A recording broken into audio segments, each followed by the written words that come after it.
33వ అధ్యాయం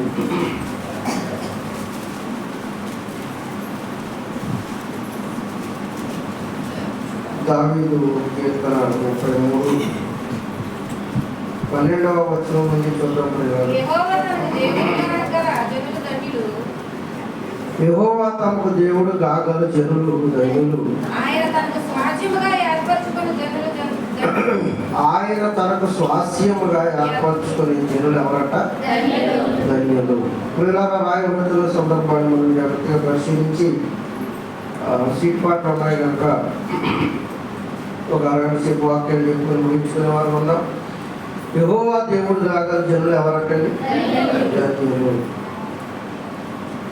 యెహోవా దేవుడు గాగల జనులు ధన్యులు అని ఎందుకు ప్రస్తావిస్తున్నాడంటే, వారి జీవితాలు ధన్యకరంగా మార్చుకోవడానికి యెహోవా వారికి అవకాశం ఇస్తున్నాడు. వారి జీవితాలను దేవుని వైపు నడిపించడానికి యెహోవా వారిని ఏర్పాటు చేసుకుంటాడు. వారి జీవితాలు యెహోవాకు అర్పణ చేయడానికి ఆ మహనీయుడు వారి జీవితాల పట్ల ప్రత్యేక శ్రద్ధ కలిగి ఉన్నట్టుగా మనకి లేఖన భాగాల్లో కనపడుతుంది. యెహోవాకు అభిమానులు అనేవారు ఉండాలి. ఈ అభిమానుల ద్వారా ఆ యెహోవాకు ఎవరైతే అభిమానులు ఉంటారో దాన్ని మన విశ్వాసులను మాట్లాడకూడదు. ఆ విశ్వాసులను బట్టి యెహోవా దేవుడు కాగల అలాంటి విశ్వాసులు ఎవరట? ధన్యులు. వాస్తవానికి ఈరోజు సమాజంలో మనం ఎవరితో ఎక్కువగా ఇంటరాక్ట్ అవ్వడానికి ఇష్టపడుతూ ఉంటామంటే కాస్త పేరు ప్రఖ్యాతులు సమాజంలో ఉన్నవారితో, కాస్త గణకీర్తులు లేక సంపాదన పనులతో, కాస్త పేరెన్నిక కన్న వారితో మనం వారికి అభిమానులుగా మారుతూ ఉంటాం. రాజకీయ నాయకులు కావచ్చు, సినిమా యాక్టర్లు కావచ్చు, అండ్ స్పోర్ట్స్ మ్యాన్స్ కావచ్చు. ఇలా మనం ఈరోజు వారికి అభిమానులుగా మారుతూ ఉండటం అనేది మనం చూస్తూ ఉన్నాం. ఒకనొక కాలేజీలో మోటివేషన్ క్లాసులకి అటెండ్ అయిన వారందరినీ పిలిచి, అలా మీ హీరో ఎవరు అని అడిగితే ఒక అబ్బాయిని నిలబెట్టి అన్నాడు, మా హీరో పలానా వ్యక్తి అండి, ఉన్నారు కదా చాలామంది, వారండి అన్నప్పుడు ఆయన గురించి ఏం చేస్తాం అన్నప్పుడు, నేను కటౌట్లు కడతాను, సినిమా థియేటర్లు కడతాను, పాలాభిషేకాలు చేస్తాను, ఆయనకు దండలు అవి వేస్తాను, కూరని వేస్తాను. అభిమానాన్ని చాటుకోవడం మంచిదే, కానీ మీ వాళ్ళందరికంటే నీకు తెలియని హీరో నేను ఒక ఆయన్ని పరిచయం చేస్తాను, నేను అడిగే ప్రతి ప్రశ్నకు సమాధానం చెప్పమన్నాడు. నీకు బుక్ సేవ కొని పెడుతున్నారా అని అడిగాడు ఆయన. మోటివేషన్ క్లాస్లో జరిగిన సందర్భం. నీకు బుక్ సేవ కొని పెడుతున్నారా అన్నాడు. మా నాన్నగారు అండి అన్నాడు. నీకు డ్రెస్సెస్ ఎవరు కొని పెడుతున్నారా, బట్టలు ఎవరు కొంటున్నారు అంటే మా నాన్నగారు అండి అన్నాడు. నీకు సైకిల్ ఎవరు కొన్నారా, మా నాన్నగారు అండి అన్నాడు. నీకు ఆహార పదార్థాలు పళ్ళు పలహారాలు ఎవరు చేస్తున్నారా, మా నాన్నగారు అండి అన్నాడు. ఇప్పుడు మీ హీరో ఎవర్రా అని అడిగాడు. మళ్ళీ అదే వ్యక్తి మీద చెప్పాడు. మరి మీ హీరో ఈయన అయినప్పుడు నీకు బట్టలు కానీ, సైకిల్ కానీ, ఆహార పదార్థాలు కానీ, నీ అవసరాలు దేనైనా తీర్చడానికి హీరో నీ దగ్గరకు వచ్చాడా అని అడిగితే రాలేదండి అన్నాడు. మరి అన్నప్పుడు జీరో కాబట్టి జీరో కదా, హీరో ఎలా ఉంటాడు అని అడిగాడు. అండ్ మన అవసరాలు తీర్చేవాడు మనకి హీరో అవ్వాలి తప్ప, మన అవసరాల్లో పాల్పొందిన వాడు మనం వాటి నిమిత్తం మనం దండగ గొత్తులు చేసుకోవడం అనేది వ్యయ ప్రయాస వృధా అవుతుంది తప్ప దానివల్ల మనకు ఒరిగేదేమీ లేదు. కానీ మీ హీరో ఎవరా అని అడిగినప్పుడు ఆ మోటివేషన్ క్లాస్లో ఆఖరికి చెప్పాల్సిన అవసరం ఏర్పడింది. మా హీరో మా నాన్న అండి అన్నాడు. ఎందుకంటే బట్టలు కొనిచ్చేవాడు నాన్న కాబట్టి హీరో, సైకిల్ కొన్నవాడు నాన్న హీరో, ఆయన తినకపోయినా కొడుకు పెట్టుకుని నీకు ఆహారం పెట్టిన వాడు నాన్న కాబట్టి హీరో. అండ్ ఆయన పండగకు సరైన కొత్త వస్త్రాలు ఆయన లేకపోయినా ఆయనకున్న 1-2 జతలతో అడ్జస్ట్ అయ్యి పిల్లలకు మీరు ఆవిడ తక్కువ వారు కాకూడదని మన అవసరాల నిమిత్తం కష్టించి పనిచేసి రక్తాన్ని చెమటగా మార్చి నీకు ఒక 10 రూపాయలతో 100 రూపాయలతో ఒక డ్రెస్ కొని పెట్టింది ఎవరు? నీ హీరో కాదు, మీ నాన్న. కాబట్టి అండ్ మన హీరో ఎవరై ఉండాలి? నాన్న అనాలి. కనుక కానీ ఈరోజు అభిమానులుగా ఇలా స్పోర్ట్స్ మ్యాన్స్కి, సినిమా యాక్టర్లకి, వ్యాపారవేత్తలకి కాస్త పేరెంట్కి కన్నా రాజకీయ నాయకులు పక్కన కూడా ఫోటో దిగడానికి ఈరోజు ఇష్టపడుతున్నాం మనం. అయ్యో పలానా వ్యక్తి వచ్చాడండి, మళ్ళా ఆయన కనపడి ఆయన ఫోటో దిగాలి అనుకుంటాం. అంటే పలానా వ్యక్తి వస్తున్నాడండి, మళ్ళా ఈ అభిమానాన్ని మనం చదవలేం, నేను ఆయనకి చాలా ఫ్యాన్ అండి, ఆయన చేతులు ఫోటో దిగాలి అని అనుకుంటాం. కానీ సమాజం అంతటి అభిమానాన్ని కాస్త పక్కన పెట్టి అసలు మనం ఎప్పుడు ధన్యులు అవుతాము అని అంటే, యెహోవా మనకి ఎప్పుడైతే మన హీరోగా కనబడతాడో, యెహోవా దేవుడుగా మనం ఎప్పుడైతే ఏర్పాటు చేసుకుంటామో, యెహోవాని ఎప్పుడైతే మనం రోల్ మోడల్గా మనం ఎదరబెట్టుకుంటామో, అప్పుడు మన జీవితాలు ఏంటంట ధన్యకరమైనవి. అందుకే ఏమన్నాడంటే, ధన్యమో ఎంతో ధన్యమో యేసయ్యను కలిగిన జీవితము. ఎవరు కలిగిందట? యేసయ్యను కలిగిన జీవితం. ఎక్కడెక్కడ? ఇహమందున పరమందున దూరెట్టు పరమందున. ఎక్కడెక్కడ? ఇహమందు ఇక్కడ, పరలోకమందు అక్కడ 100 రెట్లు ఫలాలను మనం పొందాలంటే అని మనం యెహోవాను దేవుడిగా చేసుకోవాలి. అప్పుడు మనం ఎవరవుతాం? వారు ధన్యులు వారెంతో ధన్యులు అన్నాడా? ఎంత గొప్పగా రాసినటువంటి కవి పాట. మీరు ఎప్పుడైనా ధన్యులు అవుతారంటే మీ అభిమాన హీరోతో ఫోటో దిగినప్పుడు కాదు. మీరు ఎప్పుడైనా ధన్యులు అవుతారంటే కానీ మీకు సంబంధించిన పేరెంటిక కన్నా వారితో ఫోటో దిగినప్పుడు కాదు. యెహోవాను ఎప్పుడైతే మనం స్వీకరించి ఆయన ఆజ్ఞానుసారంగా బ్రతకాలని ఆశపడతామో, యెహోవాను ఎప్పుడైతే మనం స్వీకరించి ఆయన కట్టడలకు అనుగుణంగా నీతిగా బ్రతకడానికి ఇష్టపడతామో, అప్పుడు మనం ఎవరమాట ధన్యులం అవుతాము. ఒక ప్రసంగం చేస్తూ ఒక ఆవిడ ఇందాక పాస్టర్ గారు పాడిన పాట, మారాలి మారాలి, ఏం మారాలి?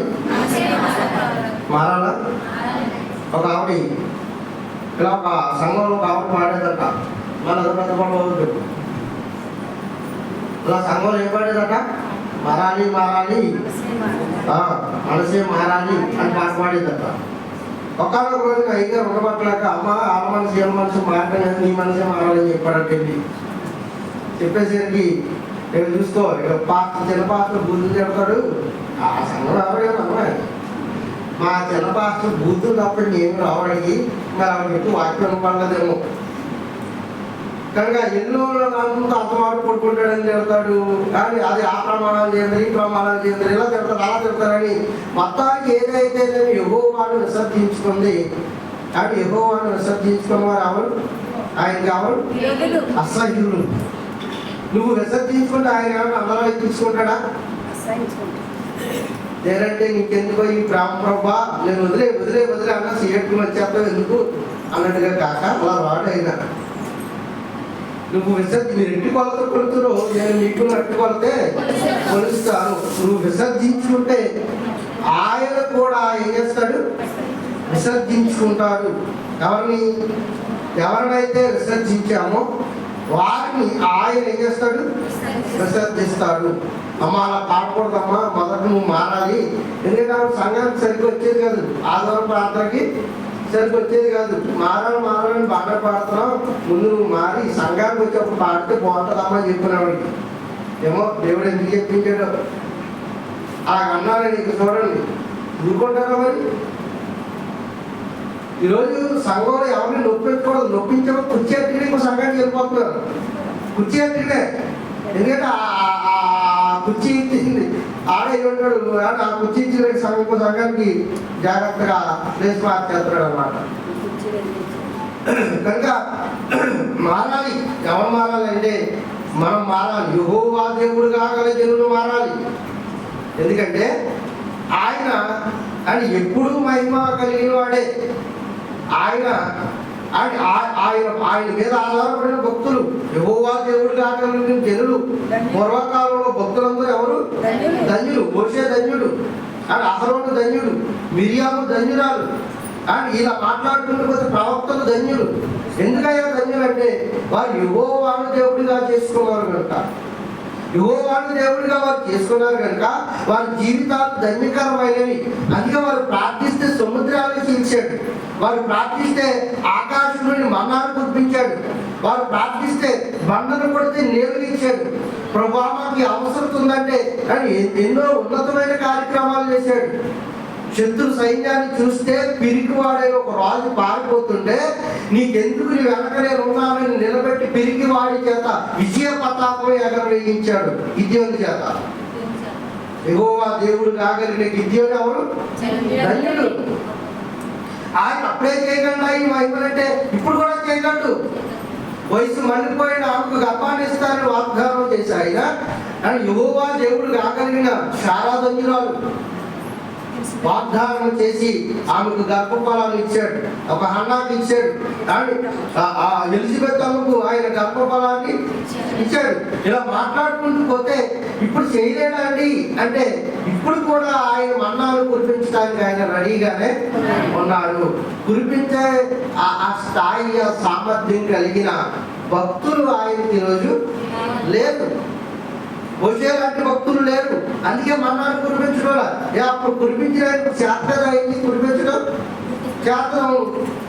మరి అలాంటి భక్తులు ఇప్పుడు ఉన్నారంటే లేరు కనుకనే ఇలాంటి ఉన్నతమైన కార్యక్రమాలని ఆగిపోయాయి. లేకపోతే సముద్రం దగ్గరికి వెళ్ళి ప్రార్థన చేస్తే సముద్రం పాయలైపోవడం ఏంటండి?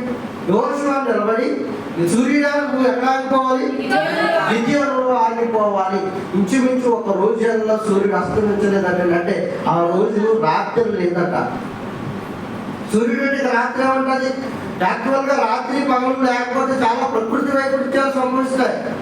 చాలా భయంకరమైన భూకంపాలు, భయంకరమైన తుఫాన్లు, కాల గమనంలో ఒక వితిన్ సెకండ్ మార్పు వచ్చినా కానీ చాలా ప్రపంచమే తలక్రిందులైపోతుంది.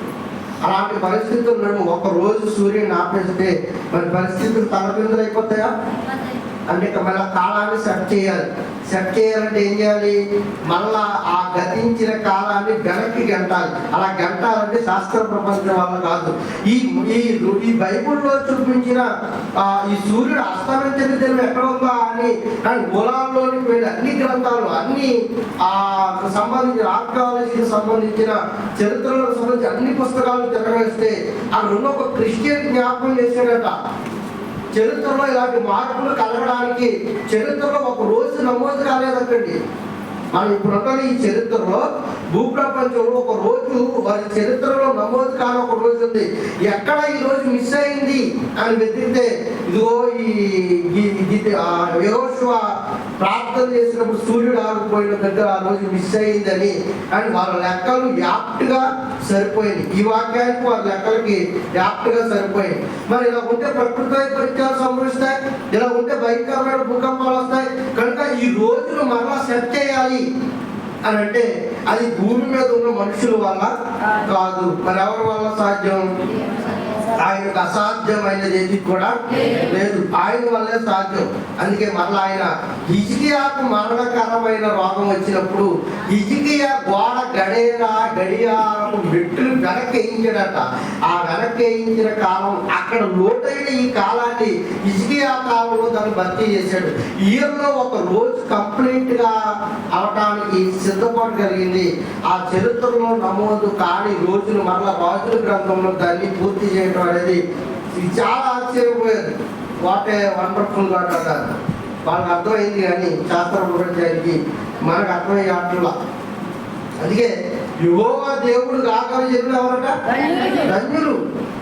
ఆయన దేవుడిగా కలిగి ఉన్నామంటే మనకి ధన్యత. అప్పుడప్పుడు మన కూరగాయల షాపుకు పళ్ళ షాపుకు వెళ్ళి అని దుకాణాలకు వెళ్ళి జాగ్రత్తగా అని వారం రోజులు ఉండాల్సిన వస్తువు కనుక అని వంకాయలు గ్రేడ్ చేయడంలో మనం ఇచ్చిన వారు ఎవరు కూడా ఉండరు.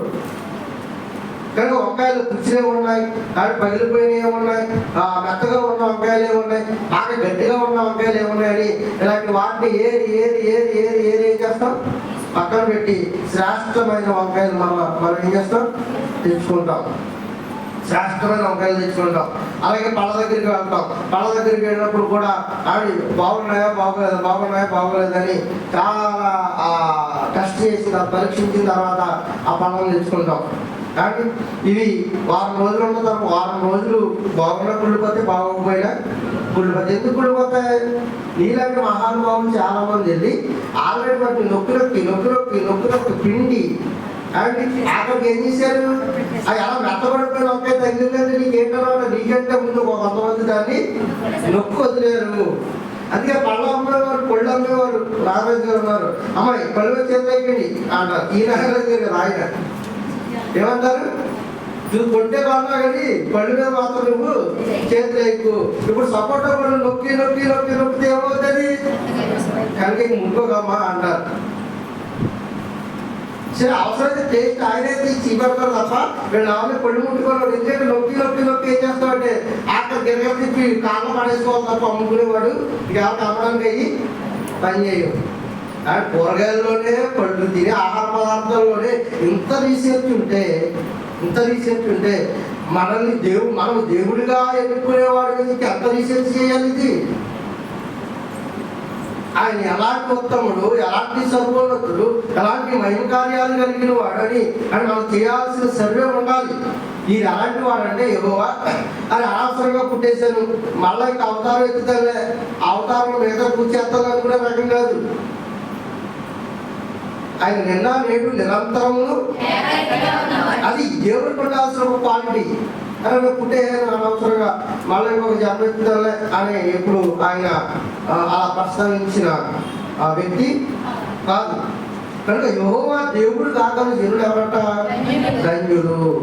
మనకి కూడా యెహోవా దేవుడు అంటే మనం కూడా ఎవరము? ధన్యులం. రైట్. కింద వచ్చిన చదువుతాను ఇప్పుడు. ఆయన 12లో 2వ మాట, ఆయన తనకు స్వాస్థ్యముగా ఏర్పరచుకొని జనులు. యెహోవాకు దేవుడు కాగల జనులు గొప్పవారే, ధన్యులే. ఆయన మా దేవుడే, మా పొలం దేవుడే. నేను చిన్నప్పటి నుంచి దేవుడిని నమ్ముకున్నాను. దేవుడు కూడా పొలాన్ని ఆపాదించుకొని ఉన్నారు. నేను చిన్నప్పటి నుంచి ఆయనలోనే బ్రతికాను, ఆయనలోనే పెరిగాను, ఆయనలోనే తిరుగుతున్నాను, ఆయనలోనే తిన్నాను, ఆయనలోనే తాగానని నువ్వు దేవుడి గురించి గొప్ప చెప్పుకోవడం కాదట. కిందకి వెళ్ళేసరికి అంటున్నాడు, ఆయన తనకు స్వాస్థ్యముగా ఏర్పరచుకొని జనులు ధన్యులు. నువ్వు ఆయన్ని ఎన్నుకోవడం కాదు, ఆయన నిన్ను ఎన్నుకోవాలి అన్నాడు. ఎంత పెద్ద కాంపిటీషన్ చూడండి.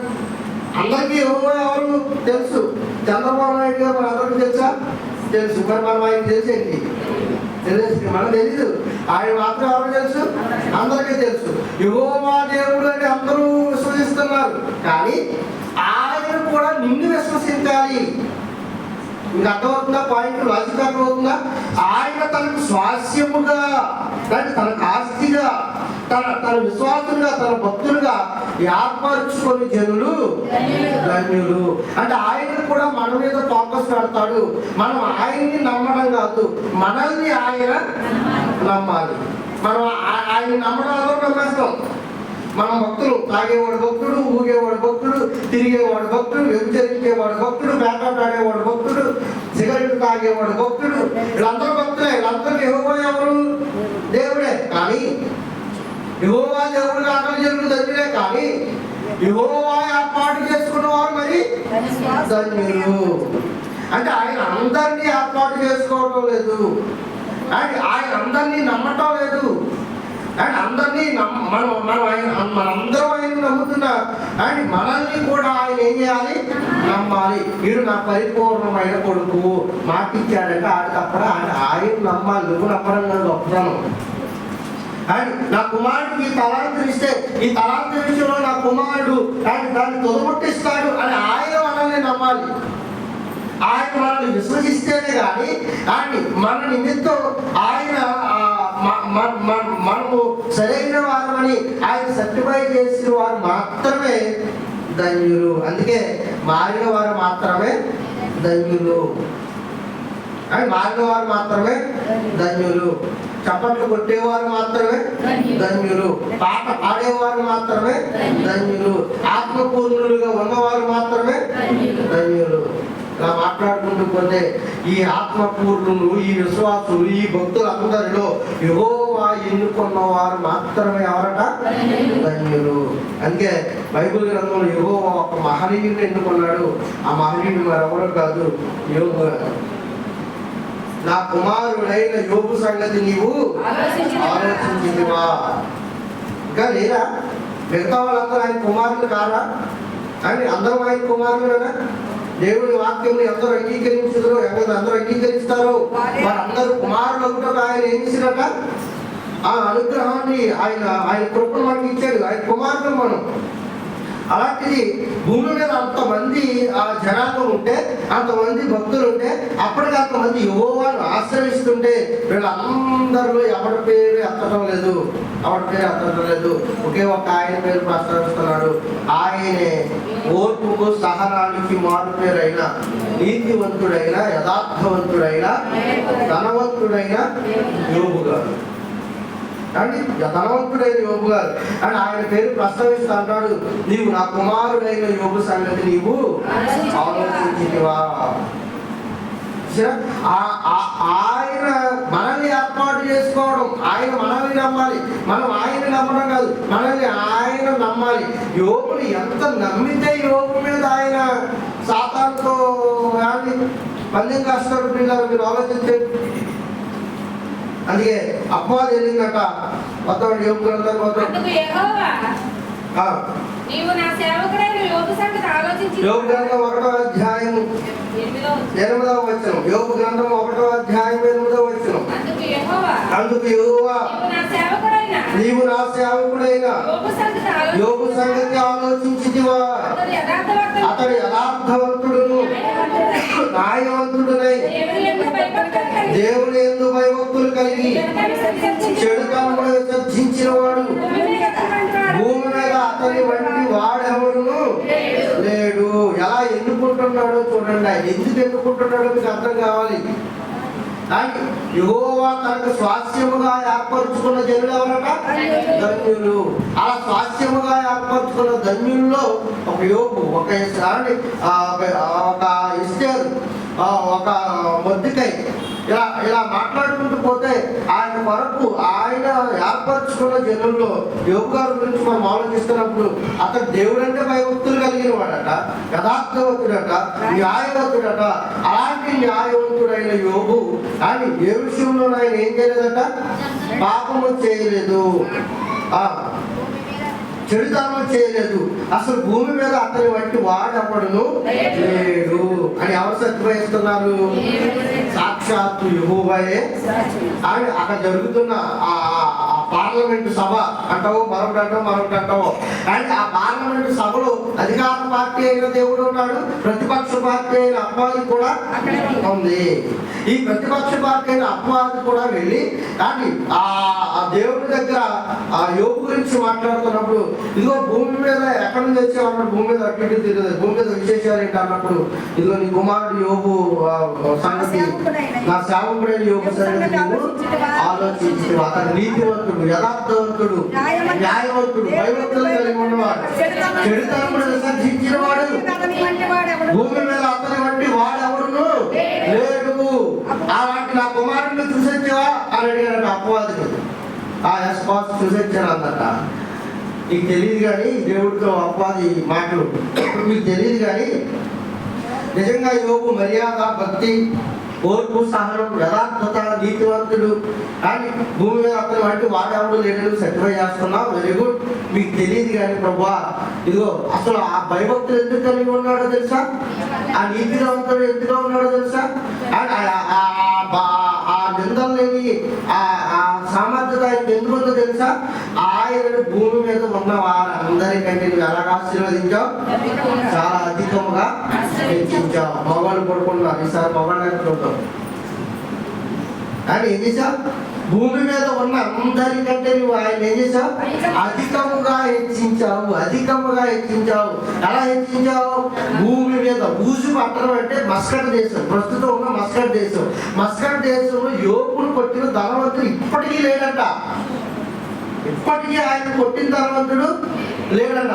అంటే ఆయన ఎంత ఆస్తిపరుడు మీకు అర్థం కావాలి. యోబు గారు ఆయనకున్న ఆ పాడి పశువుల సంపద, ఆయనకున్న పరివార సంపద, ఆయనకున్న ఒంటెల సంపద, ఆయనకుంటున్న ధనధాన్యాల సంపద, ఆయనకుంటున్న కుమార్తెల సంపద అతని వంటి వాడెవడు కూడా లేడు. మీరు యువకులందరూ కాస్త ముందుకు వెళ్ళి ఆలోచిస్తే పిల్లరా, అని మన సమయం లేదు కనుక కాస్త ముందుకు వెళ్ళి ఆలోచిస్తే చిన్నపిల్లలు కూడా యోగు ద్వారంగా నడిచి వెళుతుంటే ఆయనకు సాష్టాంగపడి నమస్కారం చేసేవారట. ఎంత మర్యాద చూడు. అది చిన్నపిల్లలకు కూడా అంత సాష్టాంగ నమస్కారం చేస్తున్నారంటే అసలు తల్లిదండ్రులు ఆయన గొప్పతనాన్ని మాట్లాడుకోవడమే. అలా మాట్లాడుకోకపోతే చిన్నపిల్లలు ఎక్కడికో ఏడుతుంది అని ఆయన వెళుతుంటే ఆయనకు నమస్కారం, ఆయనకు మర్యాద, ఆయనకు సాష్టాంగ పడేవారట. అంత పేరు ప్రఖ్యాతులు సంపాదించుకున్న యోగుకి ఇవన్నీ నువ్వు పేరు ప్రఖ్యాతులు ఇచ్చావు, ఆస్తి ఇచ్చావు, అందరాలు ఇచ్చావు, చక్కటి భార్యలు ఇచ్చావు, చక్కటి పిల్లలు ఇచ్చావు కనుక నీ ఎంత భయభక్తులు కలిగి ఉండకపోతే ఎలా ఉంటాడు యోగు అని ఒక్కసారి ఈ ఆస్తిని, ఈ పిల్లల్ని, ఈ సంపదను, నువ్వు ఇచ్చిన అధికారాన్ని, నువ్వు ఇచ్చిన మర్యాదను ఒక్కసారి యోగు దగ్గర నుండి తీసేయి. అది ఎలా నేను దూషించడం నేను చూస్తానని సాక్షాత్తు పరలోకమందున్న కన్న తండ్రితో పంతం కట్టి ఆయన మీద కక్ష కట్టి యోగు గారి మీద ఏ దేవుడైతే ఆశీర్వదించి సమస్తం ఇచ్చాడో ఆ దేవుడికి అయితే ఇచ్చిన సమస్తము మరలా తీయించేసింది. అలా చేర్చుడు నిన్ను దూషించకపోతే నన్ను అడుగు. ఒక్కసారి అలా చేర్చుడు అవన్నీ ఉన్నాయి కనుక నిన్ను ఆరాధిస్తున్నాడు. మనలాంటి వారు ఇవన్నీ ఉంటే అసలు ఆరాధనగా చక్కగా పాల్గొనుకుంటాం. కానీ అక్కడ బట్టలు వస్త్రాలు పడ్డాం, ఎవరు కట్టలేని వస్త్రాలు, ఎవరు ధరించలేని వస్త్రాలు, ఎక్కడ కట్టలేని రేటు. ఆడెవరు టీ కప్పు 3 లక్షలు వాడుతుందంట. టీ కప్పు 3 లక్షలు వాడుతుందంట. నువ్వు కనీసం 5,000 వాడతావు కదా, తక్కువ. అన్నీ ఉంటే వాడడం వాడడం. అన్నీ ఉన్నప్పుడు వచ్చే మాటల అంతర్యం వేరు, ఏమీ లేనప్పుడు వచ్చే మాటల గాంభీర్యత లేదు. అప్పుడున్న గాంభీర్యత ఇప్పుడు ఉండదు. మనకి నీరసంగా ఉన్నప్పుడు వచ్చే గాంభీర్యత ఏమి ఉండదు. నీరసం లేనప్పుడు చూడండి ఎలా వెళ్తాం. కనుక అన్నీ ఉన్నప్పుడు వచ్చే గాంభీర్యత వేరు, ఏమీ లేనప్పుడు వచ్చే గాంభీర్యత వేరు. తప్పగా అయిపోతాం. అప్పుడప్పుడు నడవంతరం వినపడుతుందట. కానీ మధ్యలో వచ్చినవన్నీ ఎక్కడికి పోతాయి? మధ్యలోనే పోతూ ఉంటాయి. ఈ నడవంతరం సిరి వచ్చినప్పుడు కానీ అవసరమైతే సైకిల్ కూడా క్వార్టర్ వేసుకుని వెళ్తూ ఉంటాడు. పని అవుతుంది. సైకిల్కి క్వార్టర్ వేసుకుంటే వెళ్తామా? సైకిల్కి ఏ టైం వేయించుకోవాలి? వంద కదా ఉట్టుకట్టు నూరేయకూడదు. ఏం చేయాలి? కారుకి ఏమయ్యారో అవే వేసుకోవాలి, సైకిల్కి ఏమయ్యారో అవే వేయాలి. కనుక అవేస్తేనే ఎదరికి వెళ్ళదు తప్ప ఇక వేయకూడదు. వేయటం వల్ల ప్రయోజనం ఉండదు. కనుక అన్నీ ఇస్తే మనం ఎవరు మర్చిపోతాం? దేవుడినే మర్చిపోతాం. అన్నీ ఉన్నా దేవుడిని మర్చిపోవడం వాడే యోగుగా. ఆయనతో పంచుకోవడానికి మనం ఏమాత్రం సరిపోనండి వారు. కానీ అన్ని ఇచ్చావు కనుక నేను ఏం కలిగి ఉన్నాడు? భయభక్తులు కలిగి ఉన్నాడు. వరుసగా ఒక్కొక్కటి తీసేయి నిన్ను ఎలా పూజిస్తాడు అని దేవుడా అని అడుగుతాడు. దేవుడైతే నాకు ఈ కార్యం చేస్తాడో అని అడుగుతాడు. అని దేవుడైనా నిన్ను దూషిస్తాడు అని అన్నప్పుడు కానీ ఈ విషయంలో యోగు గారికి పాత్ర ఏమైనా ఉందా? ఈ పందెంలో యోగు గారి పాత్ర ఏమైనా ఉందా? కొన్ని యోగు గారికి ఏమైనా తెలుసా? యోగు గారికి దేవుడు సాతాను నా గురించి పరలోకంలో పందెం కట్టుకుంటున్నారన్న వాస్తవికత తెలుసా? తెలియదు. ఇవన్నీ తీసేశారు. వరుసగా అన్నీ పోతున్నాయి. గొడ్లు పోయింది, పరివారు కాలిపోయారు, కానీ ఇచ్చిన సంపద పోయింది.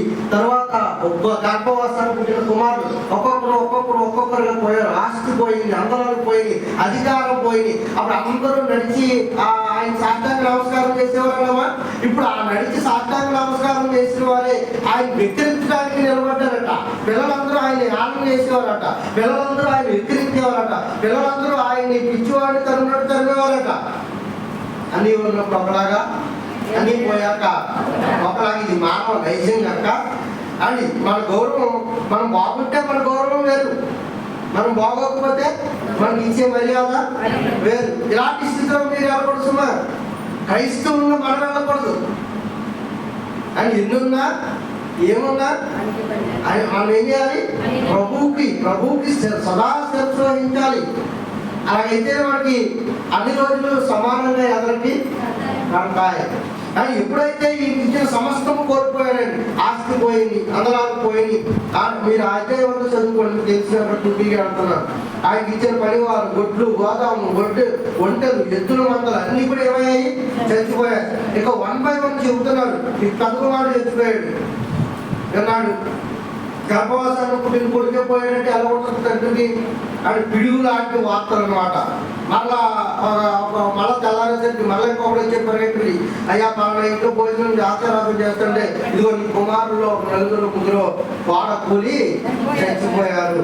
మళ్ళా వెళ్ళాడు, మళ్ళా వర్తమానం వచ్చింది, మళ్ళా నీ కుమార్తె చచ్చిపోయింది. మళ్ళా వెళ్ళాడు, మళ్ళా వచ్చాడు, మళ్ళా 2వ కుమార్తె చచ్చిపోయింది. మళ్ళా వెళ్ళాడు, మరొక కుమార్తె చచ్చిపోయింది. ఒకదాని తర్వాత ఒకటి పిడుగు పడ్డంటి భయంకరమైన వార్తలు వింటున్నాడు. ఎవరు? యోబు గారు. భయంకరమైన వార్తలే.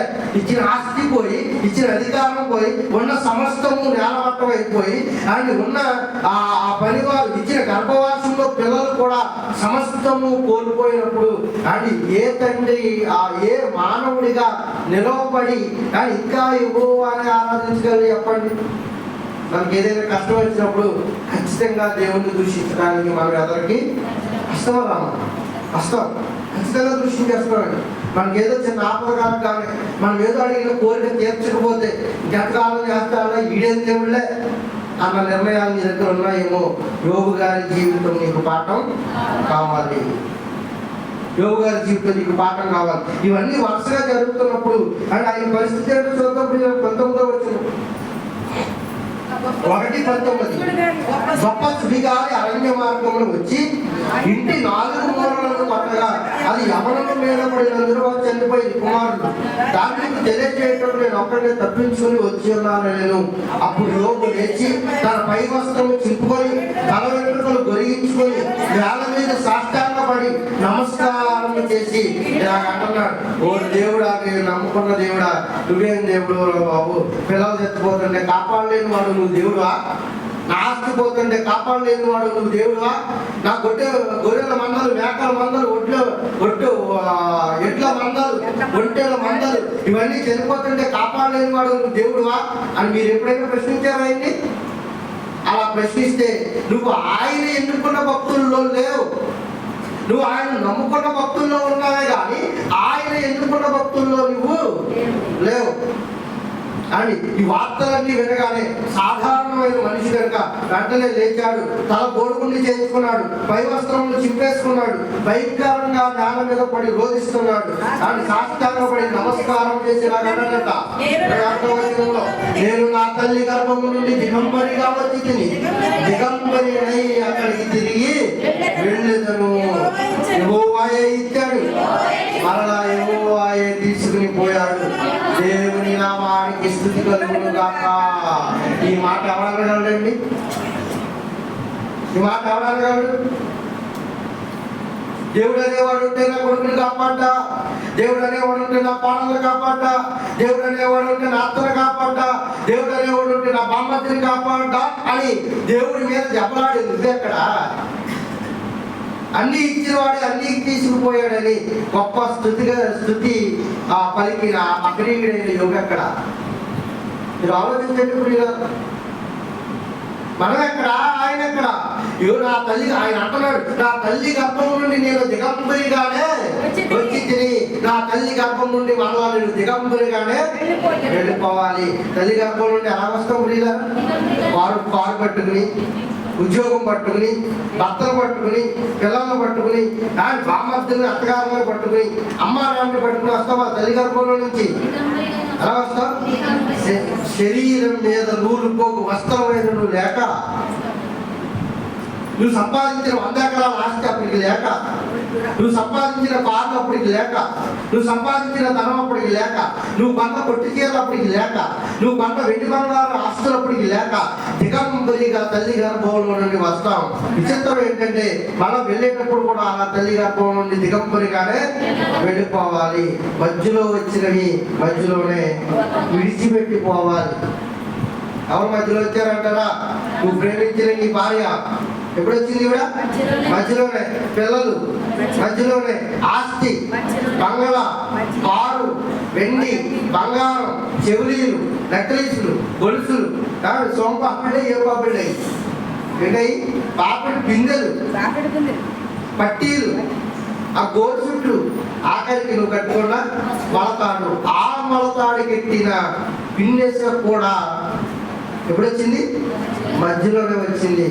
మధ్యలో వచ్చిన ఇవన్నిటినీ మనుషులు ఏమనుకుంటున్నారంటే ఈ ఊరంతా నాదని రాసిన ఒక ఆయన మాట, ఈ ఊరు మనది రోయ్, ఈ వాడ మనది రోయ్, ఈ పల్లె మనది రోయ్, 10 ఎట్లు మనది రోయ్ అన్నాడు. ఏంటి పట్టుకెళ్ళి ఇక్కడ నుంచి ఎవరైనా కాస్త బట్టి సూర్యకాంతం పొడియాలంటే వెళ్ళినట్టు వెళ్ళిపోతాం అనుకుంటున్నారు. అలాగే కుదరనివాడు. అక్కడికి వెళ్ళిపోయిన తర్వాత యమరాజా నువ్వు దిగు, నీ సీట్ ఖాళీ చేయి, నువ్వు లెక్కలు తప్పులు రాసావు, నీకు లెక్కలు రాని కూర్చోబెట్టుకున్నావు, అర్జెంట్ ఆడి ఖాళీ చేయి అనడానికి అక్కడ అవకాశాలు. ధవళ సింహాసనం మీద ఆయన కూర్చుంటాడు, ఆయన వైపు తేరి చూడటానికి కూడా నీకు సాహసం ఉండదు. దేవుడిని చులకనే చూపించింది సమాజం. పరిశుద్ధుల సభలో ఆయన ఆడట మిక్కిలి అమ్మాయి ఆయన మొక్కం చూస్తే తన వణికిపోతాం. అలాంటిది ఆయన ధ్యానం వేసి ఆయనకి ఎందుకు వేసి ఆయన పోసేసి మళ్ళీ ఇటు ఓట్లు వేయించి అది ఎవరేం చెప్పినా నమ్ముతాం, ఏంటో మనకు తెలియదు. ఎవరేం చెప్పినా నమ్ముతాం. మోసపోయేవాడు ఉన్నంతకాలం ఏం చేస్తారట? మోసం చేసేవాడు ఉంటూనే ఉంటాడు. మన నైజం ఏంటి? మోసపోవడం. మన డిఎన్ఏలో ఉండదు. ఇతర వాహనంలో నిలపరాదు, అక్కడ వెళ్ళి అక్కడి నుంచి పెడతాం. రే అది ఎక్కగా అన్నప్పుడు మా అమ్మగారిని అదే చెప్తాను 4-5 సార్లు. ఇది ఎవరు కొన్న నైజం? మనుషులు కొన్న నైజం. కానీ ఎక్కడన్నా తోసుకోకుండా అమ్మ పిల్లలు కూర్చోవడం, తోసుకోకుండా అమ్మ అన్నప్పుడు చూడండి ఒక 4-5 ఊపులు వస్తూ ఉంటాయి. కనుక కానీ ఆయన అంటున్నాడు తల్లి గర్భం నుండి మనం ఏమీ తీసుకుని రాలేదు, తల్లి గర్భంలో నుండి మరలా ఏమీ తీసుకుని పోలేము. అందుకే చచ్చిపోయిన తర్వాత కానీ మనల్ని కట్టుకున్న ఇంట్లో ఎంత శ్రమ పట్టి కట్టాడో ఆ ఇల్లు, ఎన్ని పూట్ల తిండి మానేసి కట్టాడు ఆ గృహాన్ని. కానీ ఎన్ని వ్యయ ప్రయాసాలకు వచ్చి తినకో అప్పు చేసో వడ్డీలు కట్టో మరొకటి చేసో ఆ గృహ నిర్మాణం చేసిన తర్వాత చావుదలక ఆ గృహంలో చచ్చిపోతాడు అనగానే అని అంటే ఏం చేస్తాం? బయటెట్టాడు రాబాయ్ అంటారు. ఎంత ప్రేమతో కట్టావు. ఈరోజు ఏదో దేవాలయానికి ఇల్లు ఏడ్చావా? ఇల్లు కడతాకి ఇల్లు రోజు వెళ్ళిపోయే పనికి ఆఖరికి ఆ ఇంట్లో ఎవరు మనల్ని వస్తారు. పైగా ఇంట్లో చేస్తే 3 నెలలు 4 నెలలు 6 నెలలు ఇల్లు ఖాళీ చేసేవాడు. ఇల్లు ఏం చేయాలట? ఖాళీ చేసే చచ్చిపోవడం ఇచ్చేది అందరూ వదిలిపోవాలి, కూడబట్టేవారు. ఇల్లు ఖాళీ చేసేయాలి. అలా కాకుండా ఇంకా ఇంట్లోకి వెళ్ళకూడదంటే బాగుండు. మళ్ళా 3 నెలలు అయ్యాక వెళ్ళిపోతాడు. అప్పుడేమో అదట 3 నెలలు దాటకుండా అందులో ఉంటే ఏదో అవుతుందట. 3 నెలలు దాటకి వెళ్తే మాత్రం ఏమవుతాడు. కనుక పుట్టగానే చచ్చిపోగానే తీసుకొచ్చి బయట చేస్తారు. అక్కడ కూడా మన పట్టుకొరకు ఒక 7,000-8,000 పనులు కొరకు స్ప్రింగ్ యాక్షన్ కొరకు ఏ పొరుపు వస్తాయి కదా ఇప్పుడు. అండ్ ఈ పొరుపులు వేసి ఎంత కొడుకు పెడతారు? అప్పుడు చక్కగా సాపాడేస్తారు. 50-100 రూపాయల సాపా. నువ్వు చేసిన వైభవం ఏంటి? నువ్వు అనుభవించిన ఆస్తి ఏంటి? ఎప్పుడు సెంటు పట్టడం మామూలు మనవాడు. అక్కడ సెంటు పడతారా? అగవతులు పోగే కదవ పంపు భరించలేము, పేర్చలేము, అక్కడ కూర్చోలేము. అవి లేకపోతే మనకు పోయేకాలం వచ్చేది, మనకు వచ్చేది పోయేకాలం. అవి అక్కడ ఉండాలి. ఎందుకంటే చచ్చిపోయిన వాడు ముక్తి నవరంధ్రాల నుంచి ఏమొస్తాయి? భయంకరమైన వాద కారణాలు వచ్చేస్తాయి. అని చనిపోయిన తర్వాత ఇక వాటికి అక్కడ అవకాశం లేదు కనుక అక్కడ ఫీడింగ్ అన్నది కనుక ముక్కులో నుండి, చెవుల్లో నుండి, రంధ్రాల్లో నుండి అన్ని చెవులు చేస్తారు. అని ఆ ముక్కుల్లో ఆ దూదులు పెడతారు. నోరు ఆనందం చేయడానికి ఇప్పుడు ఏస్తారు? అన్నం పెట్టరా? కాకూడదు. ఎంత బియ్యం వేస్తారు, తుప్పాడేస్తారు. కాకి బయటికి కదా రాకోకుండా ఉండాలి, ఏదో రకంగా మూసి పెడతారు. ఇది కదా మన జీవితం. ఈ మాత్రం కానీ ఎందుకు రాబో పోరాటం తిను సంపాదించుకో. కానీ దేవుణ్ణి మర్చిపోయేటంత విధానంలోకి వెళ్ళిపోయామా? మనం అనుభవించాల్సిన లైఫ్ ఇంకొకటి ఉంది, ఖచ్చితంగా ఉంది. దాన్ని అనుభవించడానికి మన పైన ఆరంభించాలి. ఆ పైన ఆరంభించాలంటే ఇక్కడ గొప్పగా బ్రతకాలి. ఇక్కడ దేవుడు నీకు ఇచ్చిన ఆయుష్కాలు వ్యర్థమైన వాటికి తిని తాగి శుద్ధించి వాటికి నువ్వు గడిపేసావా? డాన్సులకి, అందరాలకి, అక్కడ ఏమంటే ఇక్కడ నువ్వు ఎలా వెళ్ళిపోయినా ఆయన ఏమండు, ఎవరిని ఏమి ఇబ్బంది పెట్టడు. ఇక్కడ ఎలా ప్రతి చేసినా ఆయన ఏమంటారు, పరలోకి వెళ్ళిపోయాక ఎవరిని మాట్లాడేవాడు. తల్లి గర్భం నుండి దిగంబరిగా వస్తాం, నా తల్లి గర్భం నుండి నేను దిగంబరిగానే వెళ్ళాలి. వచ్చినప్పుడు యెహోవా ఇచ్చాడు, మరలా యెహోవాయే తీసుకొని పోతాడు. ఎప్పటికైనా ఆయన నామానికి ఏం కలగాలి, స్తుతి కలగాలి. యెహోవా దేవుడు కాగల జనులు, తనకు స్వాస్థ్యముగా ఏర్పరుచుకున్న జనులు ధన్యులు. నిజంగా యోగు ఎంత ధన్యుడో చూడండి పెట్టారు. అందుకే చనిపోయిన తర్వాత ఎంత ఆస్తులు కట్టలు మనం సంపాదించి పెట్టినా భవిష్యత్ తరాలు ఉపయోగపడుతుందేమో కానీ నీకు మాత్రం చిల్లి దవ్వ కూడా ఉపయోగపడదు. అందుకే వెళుతున్నప్పుడు ముగ్గురు చిల్లర కలిపి వేసి ఇలా ఇస్తుంటూ ఉంటారు. చేస్తారా లేచి కుదరదు. ఆఖరి మన సంపాదించిన కట్టలైనా మన మీద వేస్తారు, చిల్లర వేస్తారు. ఆ చిల్లర కూడా తీసుకోవడానికి అవకాశాలు ఉండవు. కనుక మన స్థితి అది. మనం కట్టుకున్న నల్లమంటాడు, ఎన్ని సంవత్సరాల నుంచి కట్టావో మార్చి అది కూడా దాన్ని ఉంచరు. పై వస్త్రములు కూడా తీసేస్తారు. ఆఖరికి ఎలా వచ్చామో మరలా తల్లి గర్భం నుండి మన పైన అలాగే కొనసాగించాలి. అదే చెప్తూ ఆ తల్లి గర్భం నుండి నేను దిగంబరిగానే వచ్చాను. లేక మధ్యలో వచ్చినవన్నీ మధ్యలోనే పోయింది. ఆస్తి మధ్యలో వచ్చింది పోయింది, భార్య మధ్యలో వచ్చింది పోయింది, పిల్లలు మధ్యలో వచ్చారు పోయారు. కానీ మరలా నేను ఎక్కడి నుంచి వచ్చాను మళ్ళీ అక్కడికే వెళ్ళిపోవాలి. యెహోవా నామానికి ఏం కలగాలి, స్తుతి కలుగును గాక. ఈ సంగతుల్లో ఏ విషయం అందు ఆయన పాపం చేయలేదు, దేవుడు అన్యాయం చేసినని చెప్పలేదు. అందుకే ఆయన మనల్ని నమ్మాలి అని అంటే మనం ఈ స్థాయి విశ్వాసంలోనికి మనము వెళ్ళాలి. మనం ఆయన నమ్మడం ఈజీ, మనల్ని ఆయన నమ్ముతున్నాడా లేదా అన్నదే వచ్చిన వాడు. యోగుని నమ్మాడు, ఎలాగైనా నన్ను గెలిపిస్తాడు నా కుమారుడు అనుకున్నాడు. ఎట్టి యోగుకి తెలుసుమా, మనకు తెలుసు. అమ్మ పరీక్షలు వస్తున్నాయంటే దేవుడు ఏదో మనకి మేలు చేకూర్చాడని మనకు తెలిసినా నిందిస్తాం ఆయన్ని. యోగ అవకాశం లేదు. మీకు ఇంకొక సందర్భం చెప్తాను. దానియేలును సింహాల భూమిలో వేసారు. దానియేలు తీసుకెళ్ళి అక్కడ వేసారు, సింహాల భూమిలో వేస్తున్నారు. సింహాల భూమిలో దేవతల్లో అన్న సంగతి దానియేలు తెలుసా? ఆయన వెళ్ళిపోయాడా? అందుకే యెహోవా ఏర్పరచుకుంది జనులు ఎవరు? షడ్రకు మేషకు అబేద్నెగో ఒకటి 40 అన్నాడు. మొక్కితే ఇశ్రాయేలీయుల గతి ఏమైందో తెలుసు. ఇశ్రాయేలీయులు ఎలాంటి గతి అనుభవించారో, వాటికి మొక్కటం వల్ల ఎలాంటి పరిస్థితులు వారు ఎదుర్కొన్నారో షడ్రకు మేషకు అబేద్నెగో తెలుసు కనుక మేము మొక్కనే, మాకు అవసరమైతే మరణిస్తామే తప్ప మేము ఆ ప్రతిమకు మేమేం చేయం, నమస్కరింపము. ఆయన స్వాస్థ్యముగా ఏర్పరచుకుని షడ్రకు మేషకు అబేద్నెగో ధన్యులు. అలాంటి భక్తుల జీవితాలు మనకు కావాలి. కాకరికి మరణ పర్యంతం ఇవన్నీ ఇవ్వడం కాదు, శరీరం ఆరోగ్యం బాగుంది, ఈ ఆరోగ్యాన్ని కూడా తీసేయి మన దగ్గర నుంచి అని యోగ దగ్గరికి వెళ్ళి ఆయనకున్న ఆరోగ్యాన్ని కూడా క్షీణింపబోయేటట్టు చేసింది. భయంకరమైన కురుకులతో, భయంకరమైన రోదన, భయంకరమైన శ్రమ అనుభవించి ఆ బూడిద చల్లుకుని ఆయన వాటిని గోక్కుంటూ భయంకరమైన రోదన అనుభవిస్తున్నప్పుడు ఆయన కావ్యేశ్వరు దాచి సైనేశ్వరు అబ్బాయి అన్నాం కదా, ఈవిడ వెళ్ళింది అంటే భార్య ఎక్కడికి వెళ్ళింది, ఈ మహనీయుడి దగ్గరికి వెళ్ళి మనం కూడా ప్రమాణాలు చేస్తాం, పెళ్ళినట్టు ప్రమాణాలు. ఎక్కడ వైవాహిక జీవితం వివాహాలు పాత్రలు. అమ్మ భార్య ఆరోగ్యమందు, ఇంకా వ్యాధులు, బాధలు, కష్టమందు, శ్రమందు నువ్వు ఈయనకు తోడుగా ఉంటావా అంటే ఉప్పు అంటారు, నేను వచ్చే ఉప్పు అంటున్నారు. మేము ఏదో బాధ్యత చేసినట్లు ఉంది వచ్చేది, అవి మాత్రం బాధ్యత చెప్తాయి. అక్కడ మామ అంటారు ఎవరితో, భక్తతో. అంటే ఆయనకి రాగానే మామ అంటున్నారట. అలాగైపోయిందా? ఇవి కూడా అలాగే అంటుంది. అక్కడేమో అంది, అయ్యారు మీరేం చెబుతుందే వ్యాధులు, బాధ్యాలు ఆయన ఒకటి రెండు కూడా నేనే చెప్తారు అయ్యారు. ఆయన అక్కడ ప్రమాణం చేసేసి వచ్చిన తర్వాత ఈయనకి శ్రమ కలిగించడానికి ఇలా అంటుంది. దౌర్భాగ్యురాలు, ఓ దౌర్భాగ్యుడా, అన్ని ఇచ్చాడు, అన్ని తీసుకుపోయాడు, ఆస్తి పోయింది, కుమారులు పోయారు, అందరాలు పోయాయి, కానీ భార్య పిల్లలు పోయారు, నీ ఆరోగ్యం కూడా క్షీణించింది, ఇంకా దేవుడు అంటాడు. దేవుడిని దూషించి కూడా సారా అంతే. ఈ జడ్జి వెళ్ళిపోతుంది, రెడీగా ఉంది. మీకు అర్థమవుతుందా? దూషించి ఏమంటుంది, మరణం అయిపో. ఎవరిని? యోగు లాంటి నీతివంతుడు.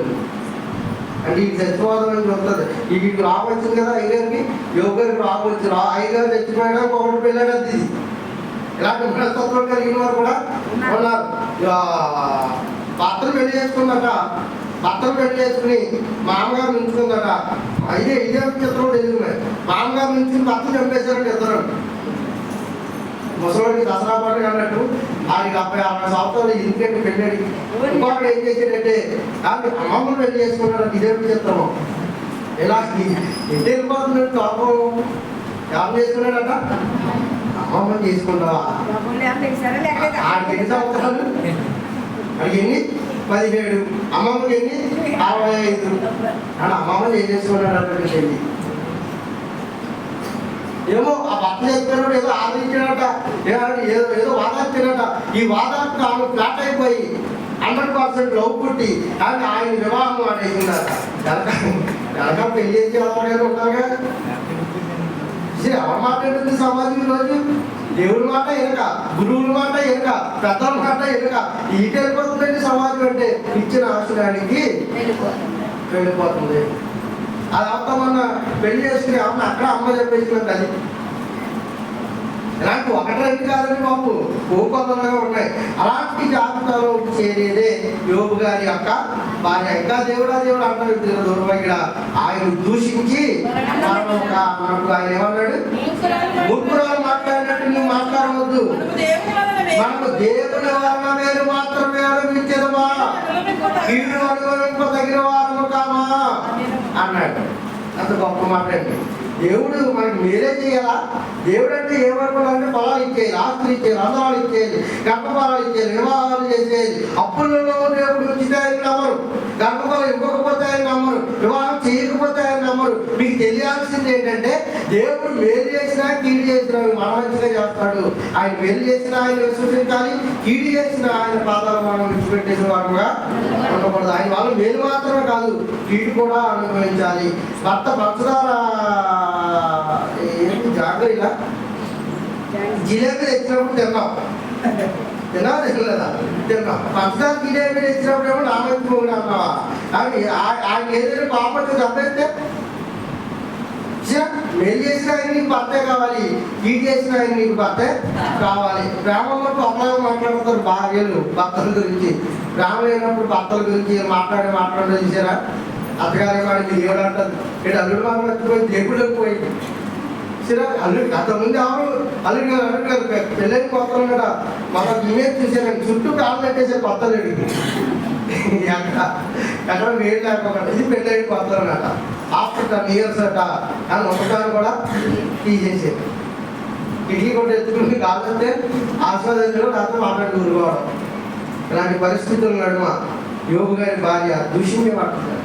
మనం మేలు మాత్రమే కాదు కీడు కూడా అనుభవించదగిన వారమై ఉన్నామని గుర్తిస్తారని.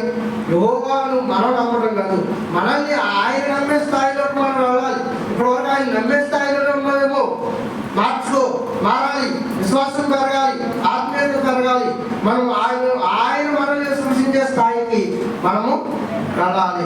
ఎన్ని శ్రమలు వచ్చినా నా కొడుకు నిలబడతాడు, ఎన్ని ఉపద్రవాలు వచ్చినా నా కూతురు నిలబడుతుంది, ఎన్ని కష్టాలు ఎదురైనా నా పిల్లలు విశ్వాసంలో స్థిరులుగా ఉంటారని ఆయన మన మీద పెట్టుకున్న నమ్మకాన్ని ఏ సందర్భంలోనూ ప్రియులారా అని మనం ఏం చేయొద్దు, బొమ్ము చేసే వారంగా ఉండొద్దు.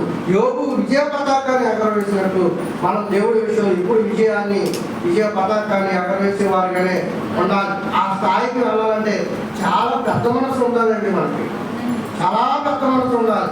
ఆ పెద్ద మనసు మీరు అందరూ తెచ్చుకుంటారని, ఆ స్థాయికి మీరు అందరూ వెళ్ళాలని ప్రభువు నామంలో మీ అందరినీ వేడుకుంటూ కొద్ది మాటలు ఆయన అనుకులో ఆశీర్వదించి దీవించును గాక.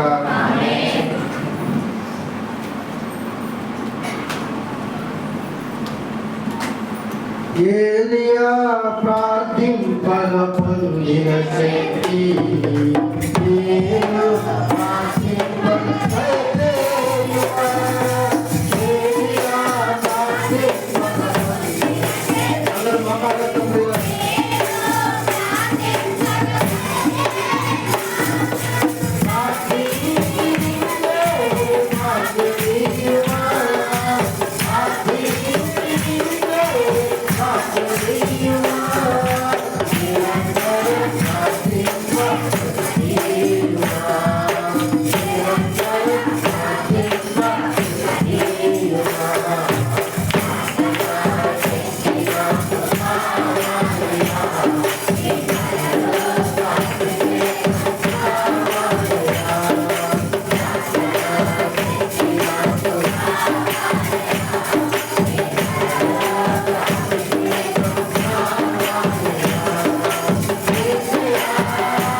నామానికి మహిమ కలుగును గాక.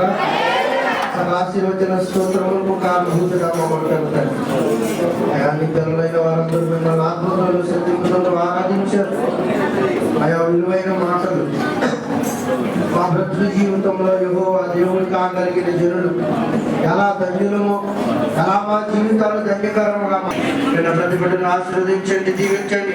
వారి మనోనేత్రాలు వెలిగించి ప్రభువా వారి హృదయంలోని వాక్యాన్ని ముద్ర నీతి యోబు గారు లాంటి యథార్థత పిల్లలమైన మాకందరికీ ఆపాదించండి. ప్రభువా నీవు ఎంతైనా నమ్మదగిన దేవుడు, మేము నమ్మదగిన వారు కాకపోయినాడు. నేను నమ్మే నా పిల్లలు ఎక్కడ ఉన్నారని వాళ్ళు ఎన్నుకుంటున్న విధానాన్ని బట్టి నీకు వందనాలయ్యా. ఇస్తున్న తలాంతులను విడిచిపెట్టుకోక, ఇచ్చిన తలాంతులను భూమిలో దాచిపెట్టే వారముగా ఉండక ప్రభావికులు నా వరాన్ని అనేకులకు అనేక తలాంతులుగా దాన్ని మార్చుకోవడానికి ఈ పిల్లలందరికీ ఇదిగోనైనా మీ ఆదరణ మీ దేవుని అనుగ్రహించండి. ప్రభావికులను పడిసీని గారిని చేతులకు అప్పగిస్తుండగా ఈ బిడ్డను ఆశీర్వదించండి, దీవించండి. అనారోగ్య బాధగా ఇదిగోనైనా బిడ్డను స్వస్థపరచుకుని అడుగుతున్నాను. అనేకులైన రోగులు ఉన్నారు, వారందరినీ చేతులకు అప్పగిస్తున్నారు.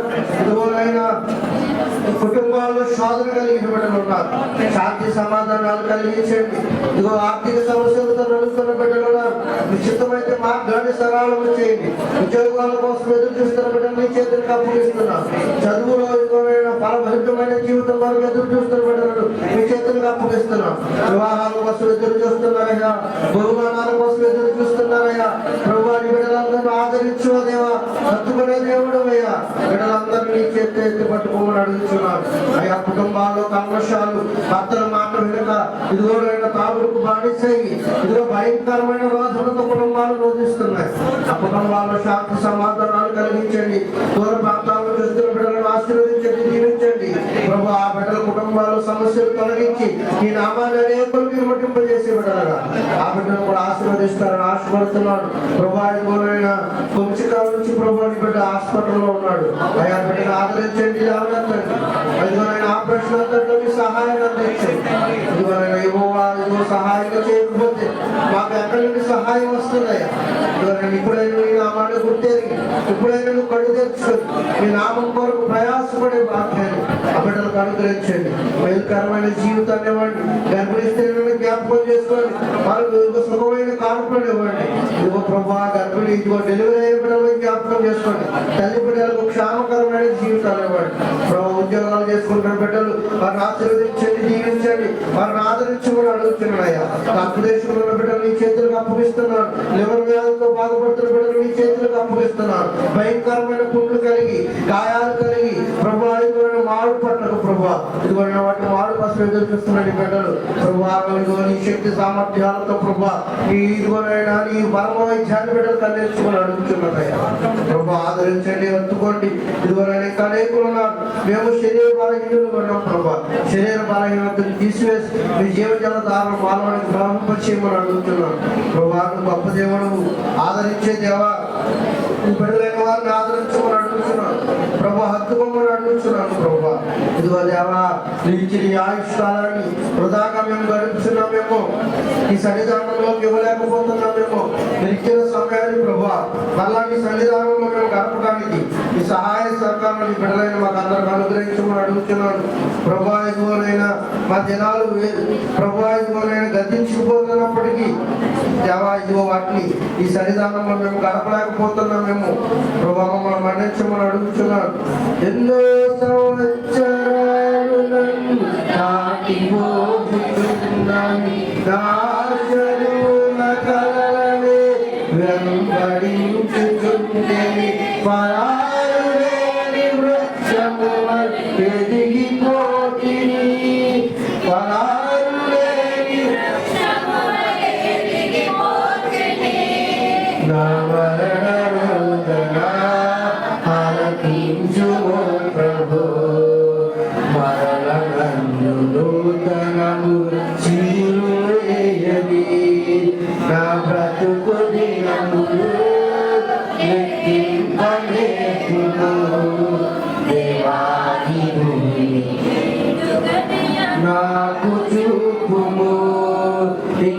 ఉన్నంతకాలము ఆయుష్ను పెంచము. నా బ్రతుకు మార్చుకొందును సమయము నిన్ను. మా బ్రతుకు మార్చుకొందును సమయము నిన్ను. మా బ్రతుకు మార్చుకొందును సమయము నిన్ను. అయ్యా నీ బిడ్డలందరికీ సమయాలు కోరుతున్నాడు.